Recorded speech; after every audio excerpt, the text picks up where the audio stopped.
Oigo tu voz ya acabada y cansada por el tiempo.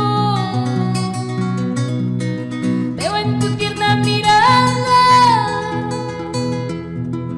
la luz de mis esperanzas. Todo el tiempo esperando, todas las noches pensando, ¿dónde estarás, hija mía? Te vas la vida acabando. Yo le pido a Dios rezando que mi madre no se muera, la lleve siempre conmigo,